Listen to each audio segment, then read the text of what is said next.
the Palantir platform, despite what you might read at the New York Times, is actually the most secure, the hardest platform in the world to manipulate and change. Of course, any technology can be abused. But if you wanted to abuse the technology, if you wanted to use the deep state to unlawfully surveil people, the last platform on the world you would pick is Palantir because of the granular way we segment and put together, and the security models and the access control models that are in Foundry natively, not a built-on addendum. And by the way, that focus on civil liberties is making us really rich, which drives the woke, pagan, religious practicing, Neanderthal thinking people who ignore technology absolutely nuts on the right and the left while we're building value. By the way, I asked for permission before I went nuts from our wonderful, slightly conservative and highly substantive partner, and he gave me permission to embarrass him.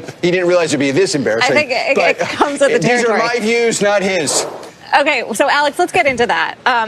New York Times has an article. Here's the headline. Trump taps Palantir to compile data on Americans. They paint a pretty Orwellian picture of what you and the Trump administration are doing. I was walking over here. I picked a random engineer, and I said, by the way, we have a contest. Find all the technically absolutely erroneous things in this article in 90 seconds. And I picked a random engineer. I was like, well, how many do you think you could do in 90 seconds? He's like, well, 15, 20.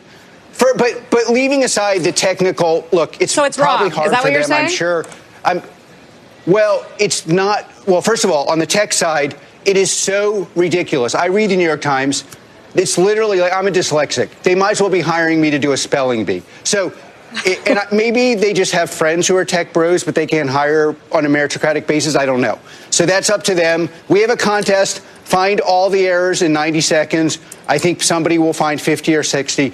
But the more important thing is we are not surveilling Americans. We are not building a database of surveillance. And if you wanted to do that, the last platform in the world you would buy is Palantir. And don't believe me, spend 10 minutes and look at the architecture of our product. 10 minutes. And then see how ridiculous that is. By the way, writing ridiculous shit in a highly charged environment is dangerous. And the New York Times should take responsibility for the danger they're putting out in the world. There really are people who believe that crap. Well, they believe that. One thing that's true, though, is that you have increased your contracts with the government, and that has accelerated under the Trump administration.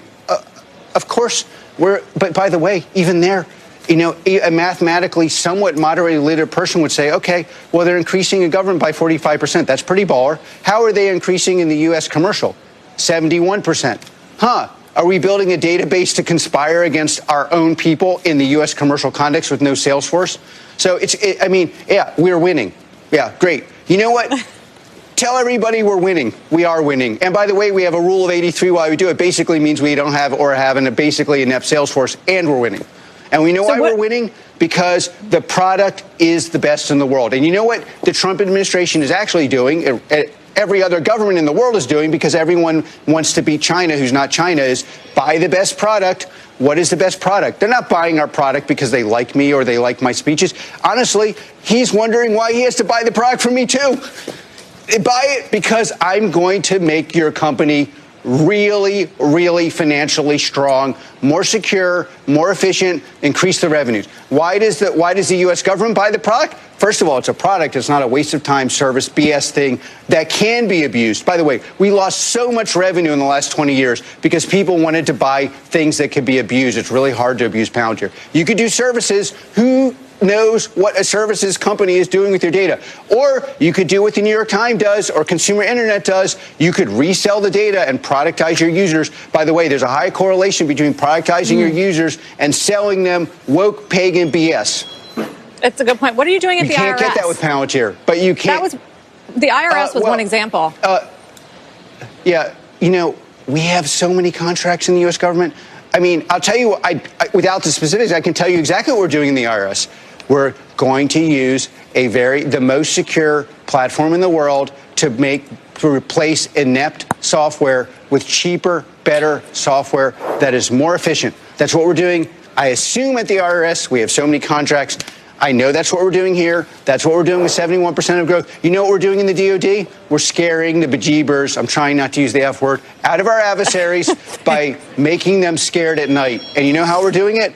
By installing productized software that runs algorithms against data that's been lawfully collected. And you can't unlawfully use it in our platform, which is one of the main reasons people buy it and keep it. All right, Chris, we know